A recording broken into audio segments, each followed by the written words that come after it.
Le succès populaire de la deuxième rencontre des sites historiques Grimaldi de Monaco, qui s'est tenue sur la place du Palais les 22 et 23 juin 2019, fait de cette manifestation, encore jeune, déjà une tradition que chacun va désormais attendre en essayant de connaître les prochains élus, les prochains territoires mis à l'honneur.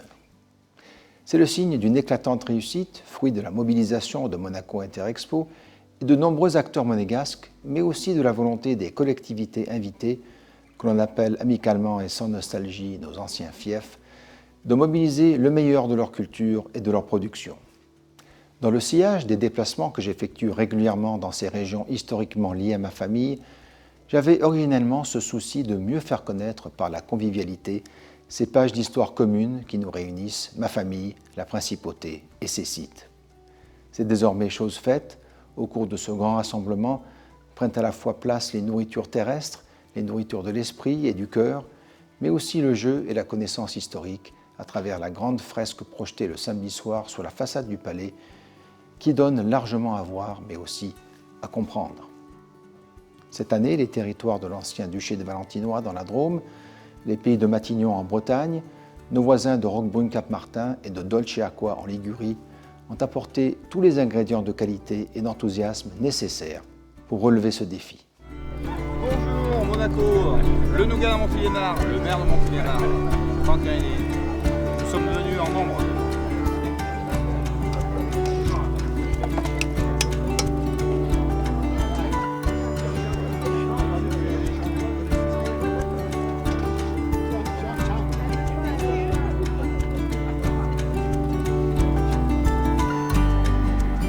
Ça fait plaisir et ça fait chaud. On espère bien revenir. C'est exceptionnel, on est reçus comme des rois. Et voilà, très content de cet échange culturel, gastronomique. C'est formidable.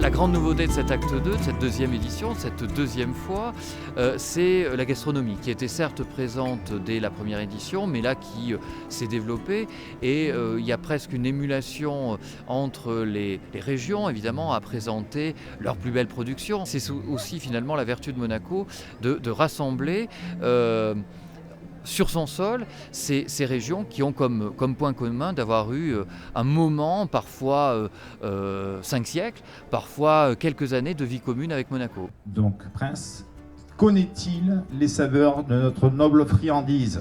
Chevalier dégustateur, veuillez procéder à la dégustation.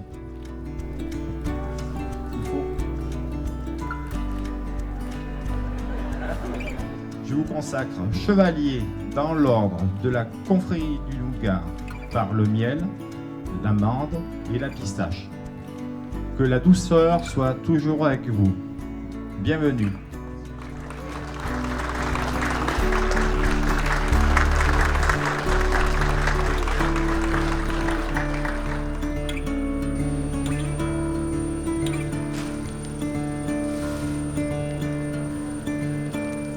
Alors, le nougat est à Montélimar, ce que l'on sait depuis 1701. Donc on sait qu'il a été offert donc, en 1701 à un duc d'Anjou qui traversait la ville, donc un quintal de nougat. Donc le nougat est devenu un cadeau de bienvenue donc, pour nos hôtes. Et le nougat de Montélimar est né ici, car nous avons été les premiers à utiliser l'amande de Provence. C'est une confiserie que l'on appelle un petit plaisir. Effectivement, il y a du miel, il y a des amandes, il y a des pistaches, il y a un peu de sucre. La fabrication du nougat, c'est un tour de main. C'est des matières premières qui sont sélectionnées. Et ce qui va faire la différence entre les uns et les autres, entre chaque maison de Montélimar, chacun a sa petite connotation de différence par rapport aux uns et aux autres.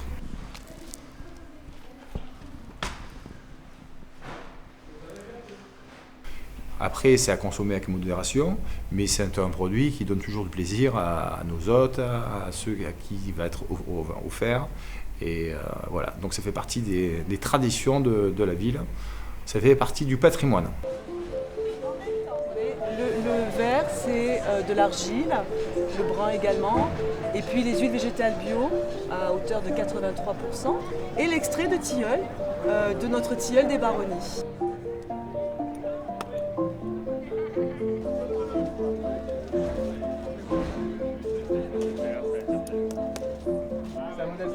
Oui, c'est un modèle spécial fait en exemplaire unique pour le prince. Voilà. Oui, voilà, c'est un cadeau, on attend qu'il vienne nous voir.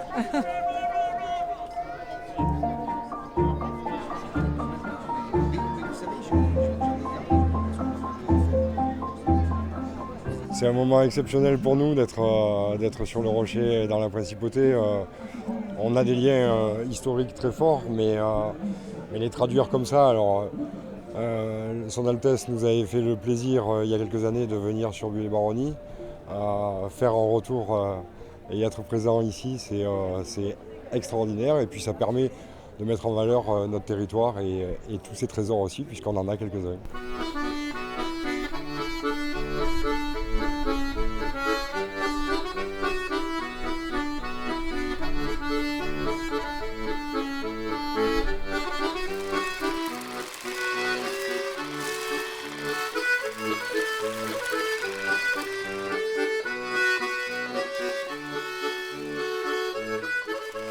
On est à Buis-les-Baronnies, là, sur les hauteurs du village.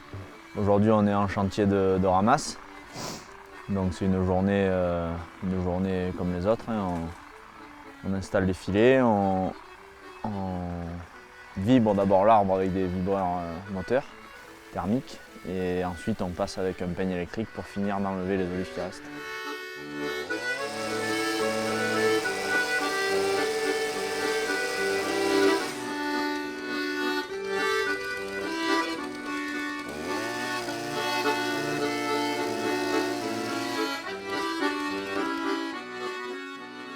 Donc c'est une olive qui se ramasse décembre-janvier, il faut attendre qu'elles aient gelé.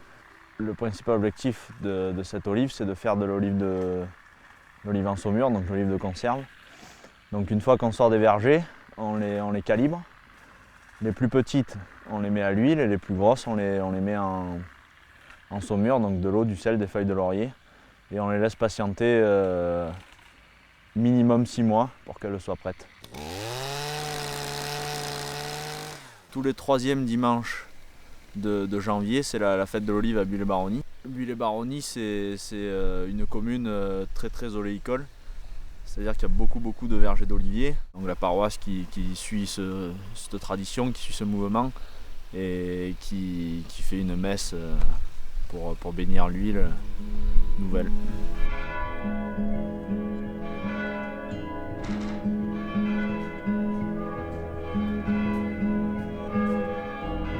Seigneur et notre Dieu, qui règne avec toi en l'unité du Saint-Esprit maintenant et pour les siècles des siècles.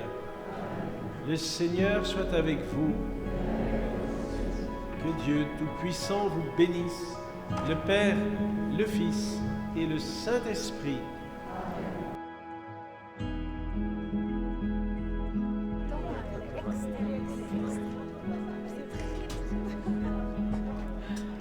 La fête de l'huile nouvelle, ce qu'on appelle l'allicoque. L'allicoque, c'est quoi? C'est une ancienne tradition qui se tenait dans les moulins dans le temps. Lorsqu'on commençait à prélever de l'huile nouvelle, les mouliniers étendaient cette huile nouvelle sur un couteau de pain qui avait été auparavant frotté d'ail. Donc maintenant, ça fait 35 ans que notre confrérie a relancé cette tradition et fait découvrir par ce fait aux visiteurs, aux touristes, aux amis, à tout le monde, fait découvrir l'huile nouvelle.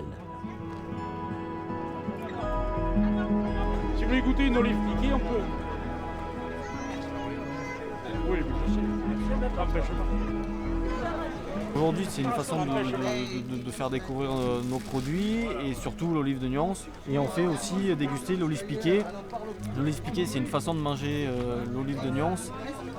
C'est une olive fraîche que l'on pique pendant la récolte, que l'on met au sel, et en 10-15 jours, elle est prête à manger, elle est désamérisée, et on garde beaucoup plus le goût fruité, le goût de l'olive, quand c'est l'olive piquée plutôt que l'olive en saumure.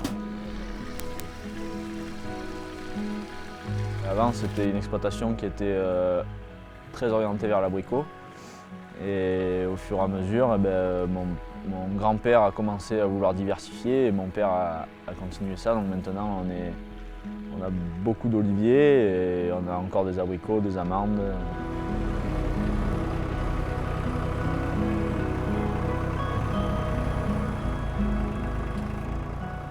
Je suis né ici, donc ça me tenait à cœur de rester dans cette région, quoi, du moins. Et puis on a travaillé avec sa famille, c'est toujours des bons moments, quoi.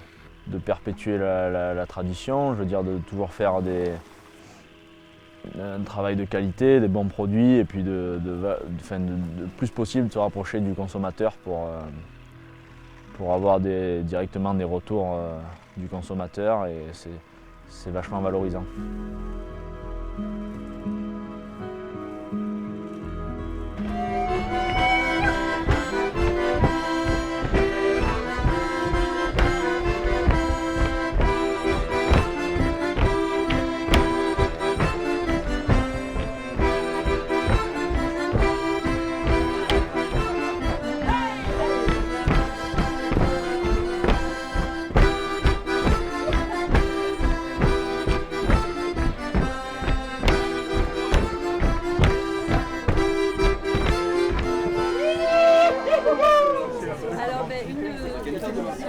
Il y a une différence entre les deux par la taille? En fait, c'est la même chose, simplement elles sont plus sèches. C'est pour ça qu'elles sont plus petites. D'accord. Alors, plus demi-sèches, mais pas trop sèches. Voilà. Il y en a des là.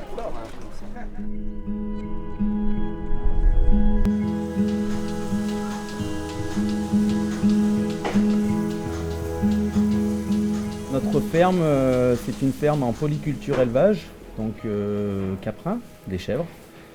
C'est une exploitation où on fait de la transformation fromagère. On a une centaine de chèvres, une dizaine de cochons, en agriculture biologique, sur une trentaine d'hectares.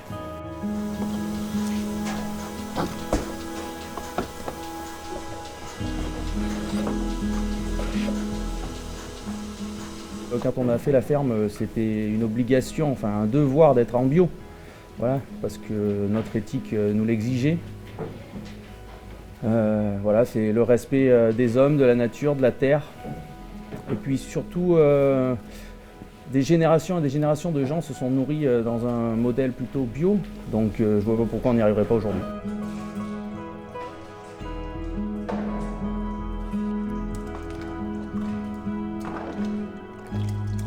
Sur l'exploitation, on fait des fromages type lactique, donc avec différents affinages. Ça part de la faisselle, donc qui est le caillé non salé, et on va jusqu'à un fromage qui peut être bleu, fort et piquant. On a un métier qui est passionnant et qui diversifie tous les jours, parce qu'un jour le fromage il peut marcher comme un autre, il n'y a plus rien qui va, on ne sait pas pourquoi. C'est vivant. C'est vivant. Du fait qu'on vende localement, les gens ils nous connaissent, donc on a un vrai retour sur nos produits. Si un jour les tomes elles sont moins bonnes, et ben on aura un retour cash. Voilà, on est obligé en fait d'être bon dans tous les sens du terme. Voilà. Et puis bon, on a fait aussi ce métier par choix. On aurait pu faire autre chose. Moi j'ai pas été contraint d'acheter cette ferme là. J'aurais pu faire un autre métier. Donc on le fait avec envie et avec passion, et donc du coup on a envie de le faire découvrir, et puis surtout on peut vraiment agir et faire changer certaines choses.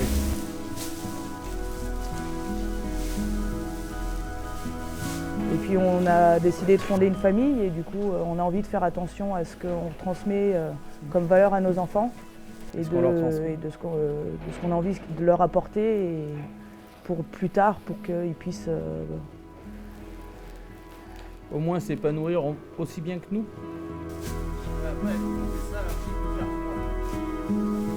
Après, forcément, il y a des notions économiques.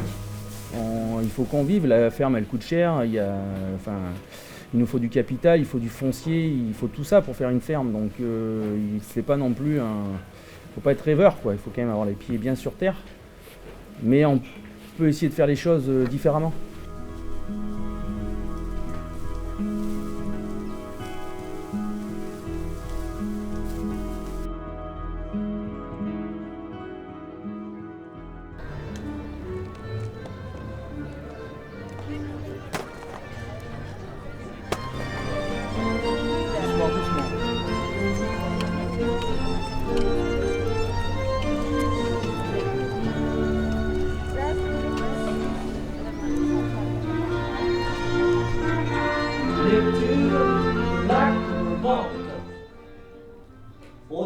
Seigneur. Amen.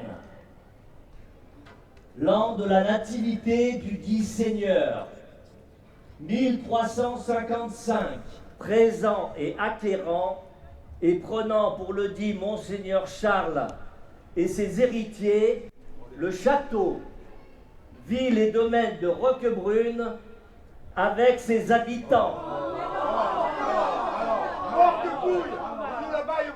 Silence, Damelot. Les costumes que nous portons sont médiévaux, donc du Moyen-Âge. Et nous représentons la scénette de Roquebrune quand les Grimaldi, la principauté de Monaco, a acheté le comté de Roquebrune avec ses habitants. Voilà, en 1355. C'est de l'argile de Montelupo. Montelupo, c'est près de Florence. C'est une argile particulièrement très agréable. Bien plastique. Oui, bien plastique. Exactement.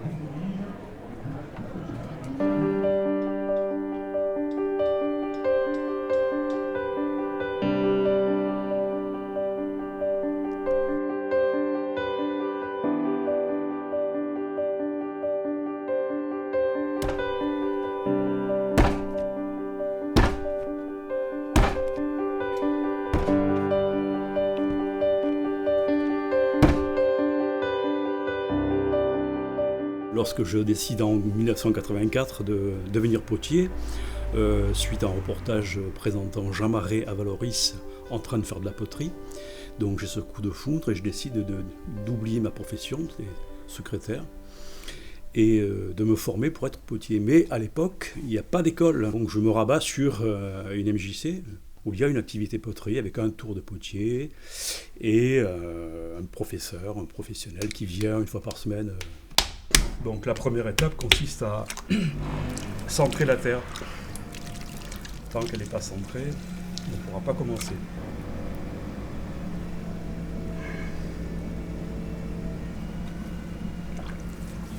Et par la suite, je décide de redescendre dans le sud de la France et je viens m'installer sur le port de Menton, où je reste 20 ans. Et je produis des milliers de poteries utilitaires et un peu décoratives. Et par la suite, je rejoins la ville de Roquebrune, son village.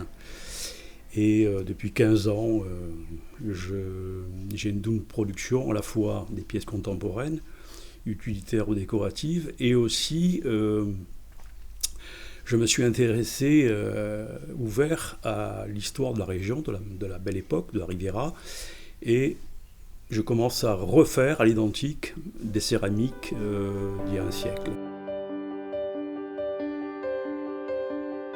Le coin est magnifique avec la mer et les Alpes-Maritimes qui sortent de l'eau. Sont cachés le château du Xe siècle, la vue sur la Principauté, la vue sur la mer, la vue sur le Cap Martin, la vue sur l'Italie. Voilà.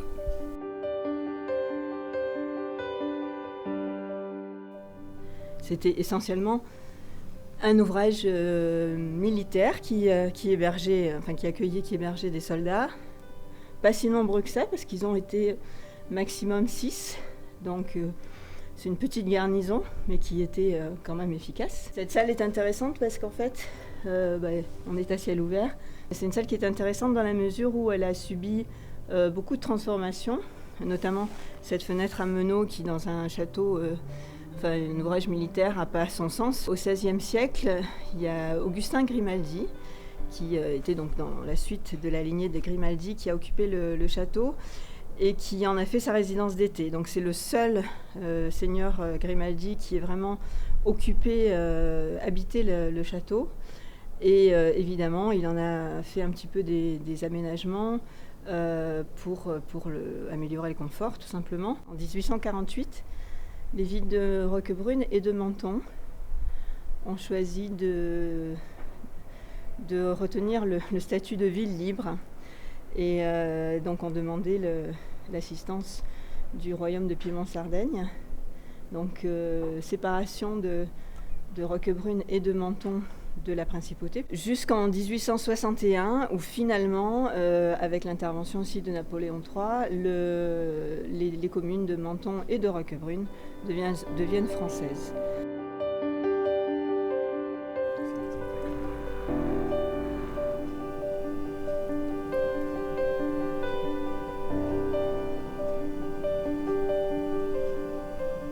Ce qui m'a attiré, c'est l'élasticité de cette matière qui, lorsqu'elle est, elle est nourrie avec un petit peu d'eau, on peut la transformer, la mettre en volume, la sculpter, l'écraser, la tourner, la mouler, etc. Donc beaucoup de possibilités. Un tour, c'est un instrument de musique, comme je dis. Si vous me montrez comment jouer un morceau à la guitare, une musique, ou sur un piano, je ne pourrai pas jouer de la musique. Donc il faut apprendre à jouer avec. Apprendre les gestes, travailler, travailler, travailler, toujours se remettre en question.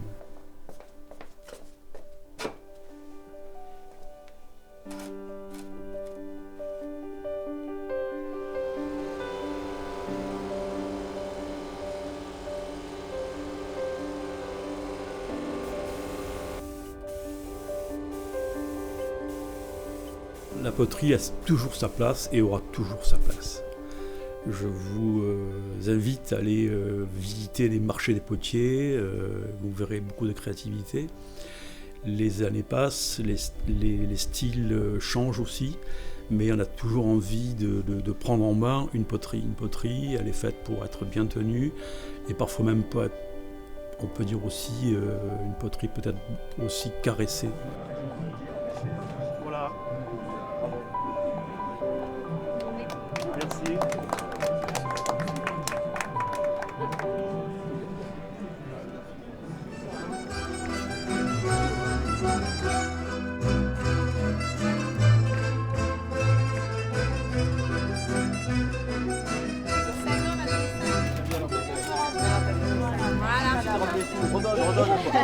Alors à Marajon, la recette principale, c'est épinards, bled, ricotte et parmesan. Et après on y ajoute quelques produits différents, quelques mets différents comme la daube, comme l'artichaut, comme la mortadelle et le jambon. Ça marche très bien, merci, oui. Ça plaît. Ça plaît toujours les barbages. Toujours, à n'importe quel âge, du plus petit au plus grand.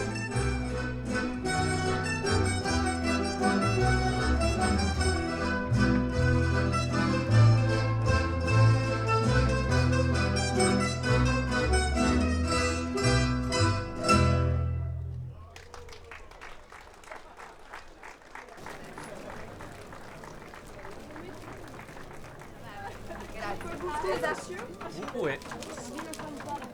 Certo, prego. Ok, dovremmo essere abbastanza... No.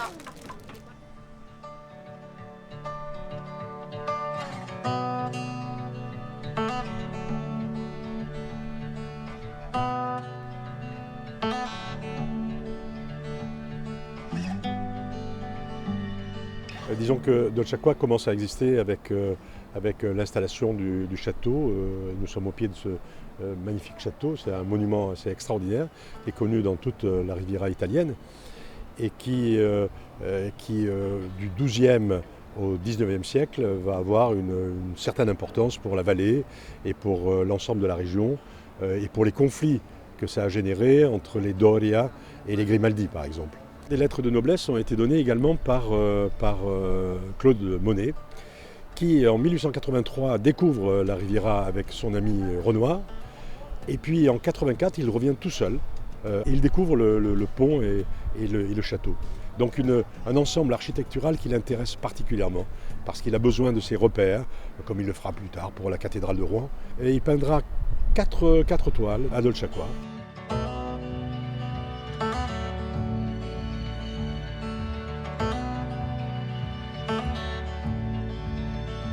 Et la toile qui est présentée en ce moment au château de Dolce Acqua est une œuvre faite in situ. Donc c'est la première fois que cette œuvre sort et qu'elle se retrouve là où Monet l'a créée 135 ans avant.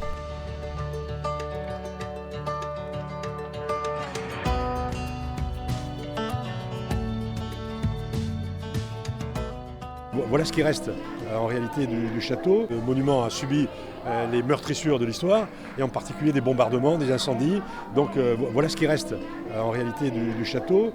Mais dans l'imaginaire de chacun, des visiteurs, etc., un château c'est aussi un peu ça. Hein. c'est pas que Chambord, c'est pas que Chenonceau, c'est aussi ce genre de château médiéval. Nous sommes là dans la partie de la salle consacrée à l'histoire entre les Grimaldi et les Doria, et nous sommes peut-être à un moment culminant de cette histoire. Il s'agit du mariage de Francesca Grimaldi avec Luc Doria pour essayer d'établir une paix durable entre les partisans du pape et les partisans de l'empereur. Malheureusement, le fils de ce couple, Bartolomeo Doria, va tuer le souverain à Monaco, Lucien, qui sera ensuite, dont la succession sera assurée par une branche de la famille qui est à l'époque, je crois, chanoine à Grasse.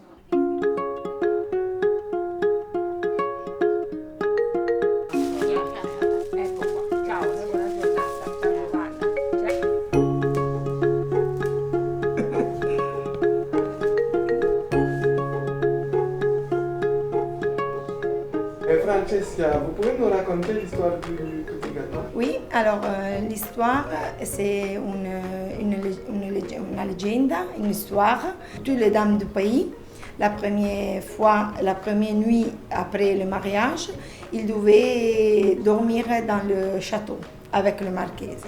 Une fois, une jolie dame du pays de nom Lucrezia, il ne voulait pas, il s'est ribellò. Et alors, il était pris dans le prigioniera de le marchese.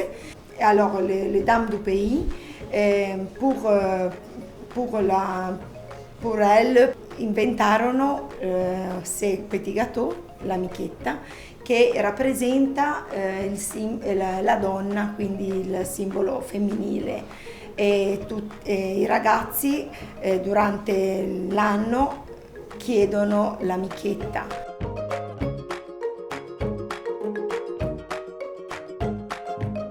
Si festeggia la michetta il 15 di agosto, diciamo come tradizione gli uomini del paese girano nei vicoli, nei nostri caruggi, che sono le piccole vie di dolce acqua, e chiamano michetta, e le ragazze dalla tradizione la devono lanciare dalla finestra.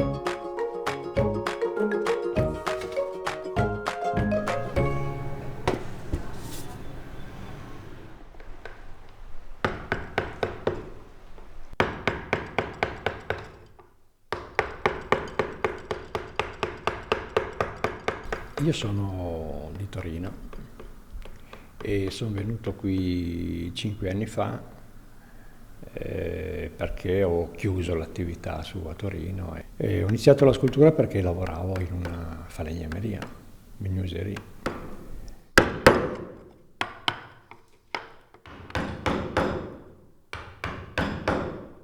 Quindi da ragazzo ho sempre lavorato con il legno.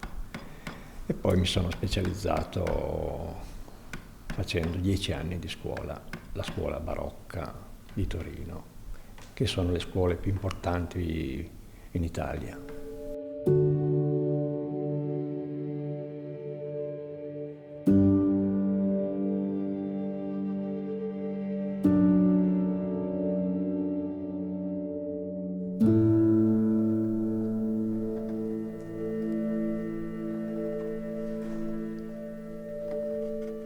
Questo lavoro qui ti dà modo di vivere la tua gioia interiore, la tua intimità, quello che sei tu, è cibo però per l'anima. Ed è bellissimo, bellissimo. Solo che chi non ha mai provato non si rende conto.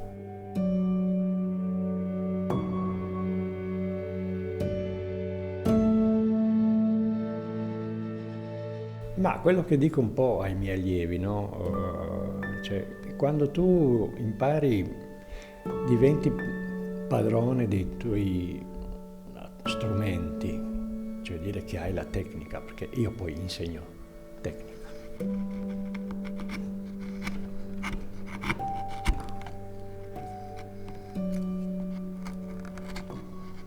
Il legno deve seguire delle regole. E sono quelle cose che tu impari nei primi lavori che fai. perché lo devi sempre prendere nel suo verso giusto.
Le Goren, c'est de la lutte bretonne, ça date d'il y a très longtemps.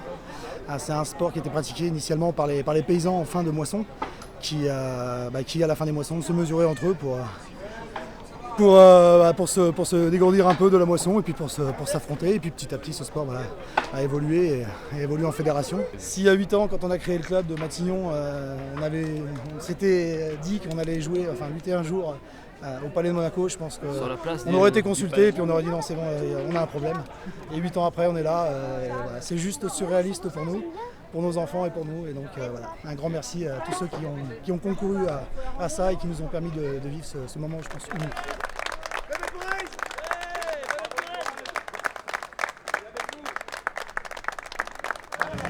Voilà pour les enfants. Ça c'est formidable, comme ça ils vont faire la photo avec les enfants. Oui. Il ne faut jamais dire jamais avec les enfants. Les enfants sont surprenants. Voilà. C'est une vraie joie, vraiment. Et là, c'est pas fin, hein, très honnêtement. C'est une vraie joie d'être là, d'être entouré des gens qui nous représentent, notre pays, avec qui on se sent bien. Avec la commune de Matignon, celle de Saint-Calguildo et de Plénon, ce sont les 3 communes en fait qui représentent l'ancien fief, qui représentent le pays de Matignon. Il y a d'autres communes bien sûr, mais ce sont les 3 représentées aujourd'hui. Et donc c'est vraiment un très grand plaisir. Ouais. On est vraiment très bien accueillis et on se sent très à l'aise de façon très simple. Et c'est ce à quoi on était très attaché. Moi personnellement, ce à quoi j'étais très attaché.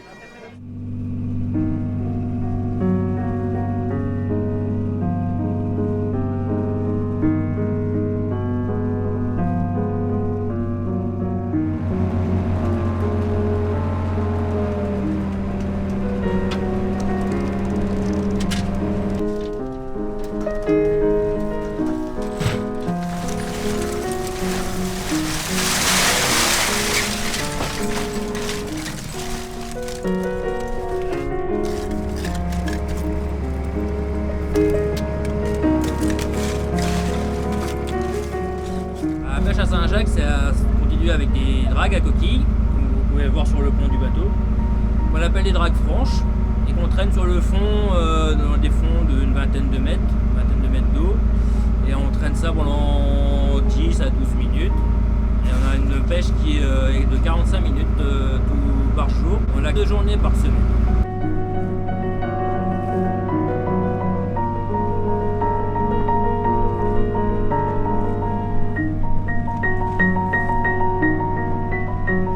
J'ai acheté le bateau que je patronne depuis maintenant, j'ai patronné ce bateau là pendant 2 ans et ensuite j'ai racheté le bateau suite à mon ancien propriétaire qui s'est mis en retraite, qui m'a revendu le bateau et j'ai engagé mon frère pour travailler avec moi et nous sommes à 2 à bord.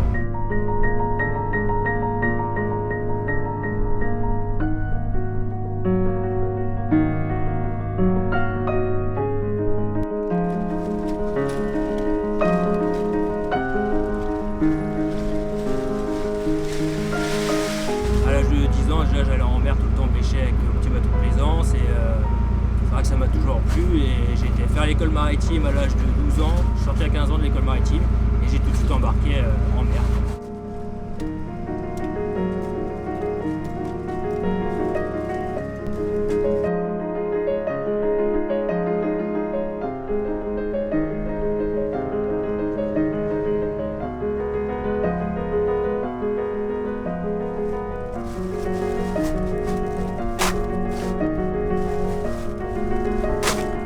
coquille Saint-Jacques dans la région, c'est la reine des sables, donc autant dire qu'elle a une importance particulière sur les professionnels de la restauration. Ça fait maintenant près de 20 ans que je suis installé dans les Côtes d'Armor. Donc on s'est créé un réseau et lorsqu'on s'invite mutuellement, qu'est-ce qu'on fait? On se fait souvent des plats à base de coquille Saint-Jacques. Et pour être franc avec vous, au bout d'un moment, j'ai vraiment saturé. Donc quand je suis tombé dans le fumage il y a 10 ans, je me suis amusé à expérimenter également le salage et le fumage de la coquille. Voilà comment est venue l'arrivée de la Saint-Jacques fumée dans notre catalogue de produits.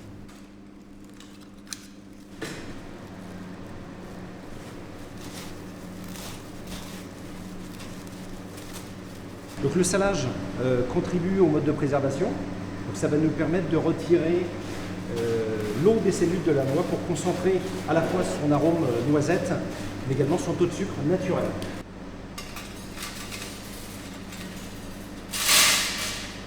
Là, ça a été plus de 2 ans d'expérimentation pour obtenir, enfin déjà sélectionner la bonne coquille Saint-Jacques et puis ensuite des temps de fumage. L'idée, c'était d'apporter un salage et un fumage, mais qui la valorise, non pas qui la dénature. On va fumer les Saint-Jacques pendant un certain temps pour leur apporter un fumé vraiment léger, pour bien retrouver le goût de la Saint-Jacques derrière. Donc ça reste un secret de fabrication maison. Tout ce que je peux vous dire, c'est que j'espère que vous aurez envie de la découvrir à la dégustation.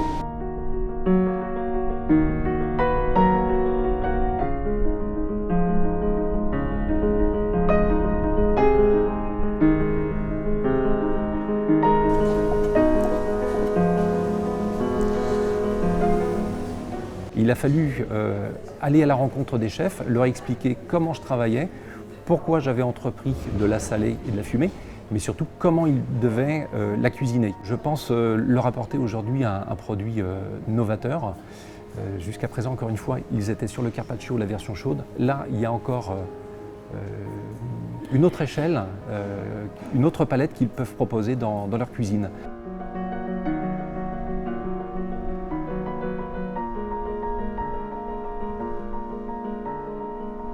J'ai découvert la région, j'avais 16 ans. Et quand à 27 ans, on s'est posé la question avec mon épouse où on souhaitait fonder notre famille, la logique est venue, les Côtes d'Armor. À quel endroit? C'était Saint-Cal, le Guildo. Je ne suis plus angevin, mais je suis véritablement breton d'adoption. Je le revendique et pour rien au monde, on nous délogera de notre rocher. Ah, oui, mais nous, on a un petit rocher, nous.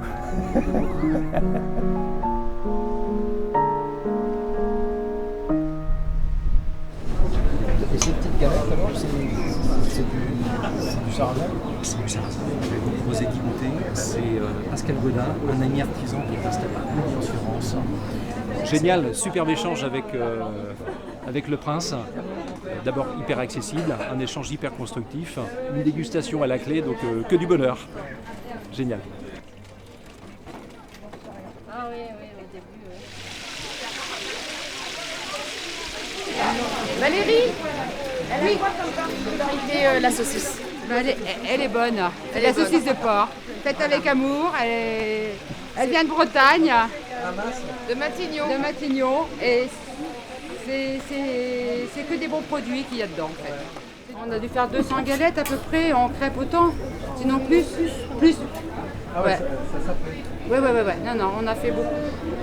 C'est bien en plus. Ouais, c'est sympa. Les gens aiment bien, ils reviennent en plus. Donc c'est qu'ils apprécient beaucoup.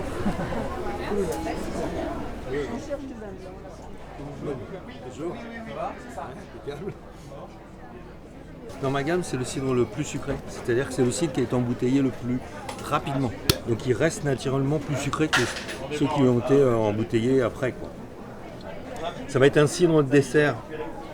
Ça va pas être le cidre des galettes ni des crêpes.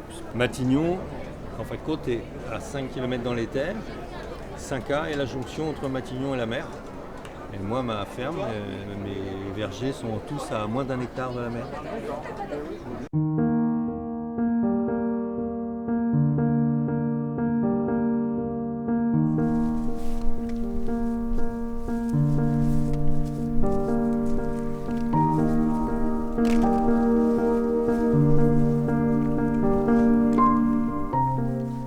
cidre, historiquement, c'est la boisson. C'est la boisson. C'est la boisson que les gens pouvaient se faire, qu'ils soient agriculteurs ou simplement ouvriers de ferme, qu'ils aient un lopin de terre, quelques pommiers. On se faisait la boisson. C'est la boisson qui va accompagner le repas au quotidien. Le pommier se plaît bien ici. Et le cidre est devenu une boisson, mais les consommations de cidre au début du XXe siècle étaient phénoménales. J'ai commencé à faire du cidre, j'avais 17 ans et demi, 18 ans, avec des copains, pour s'amuser. On faisait ça le week-end. Un week-end on ramassait, un week-end on pressait, un week-end on mettait en bouteille. J'ai fait mon parcours universitaire, je me suis vraiment plu à faire des études. Je suis devenu docteur en sciences. J'ai après bifurqué, je me suis occupé de la recherche et développement d'un grand groupe textile. Et puis un jour, j'ai eu une lassitude, voilà, ras-le-bol. J'ai eu envie de me prendre en main tout seul, d'être mon propre patron. Et le cidre est évidemment revenu très rapidement. Toute la baie de l'Arguenon, les Ébillins, tout ça c'est mon Cinca, Matignon, le Cafrel, tout ça c'est mon terrain de jeu depuis que je suis minot. Je l'ai fait en vélo, je l'ai fait en mobilette, je l'ai fait en voiture, je l'ai fait en bateau. Et voilà, j'ai toujours ressenti en venant ici un bien-être parce qu'en fait, il y a un côté nature qui est assez préservé. On n'a pas une côte qui est bétonnée.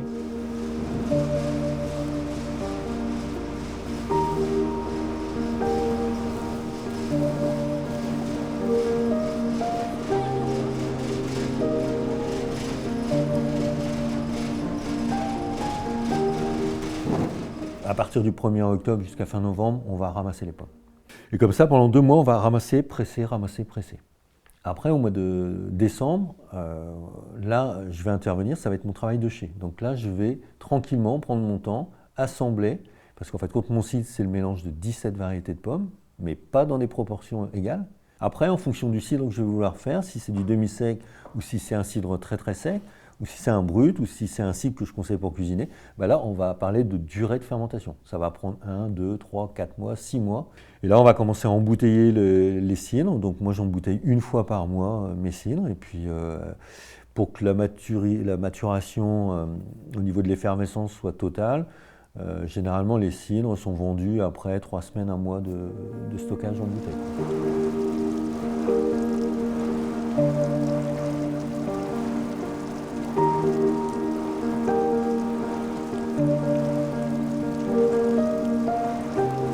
Moi, en fait, je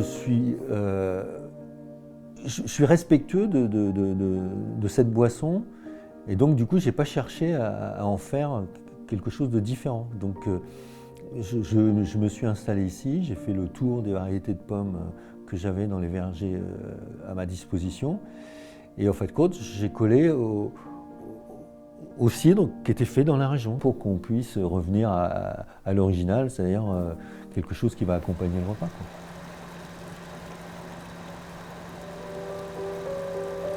Et pour vous 2 pressions et une crique. Alors, pression blonde? Ouais, allez, blonde. Tout le monde a l'air content, on est bien, on est heureux. C'est toujours aussi beau, on est bien reçu, l'équipe est sympa, qu'est-ce que tu veux? On est heureux.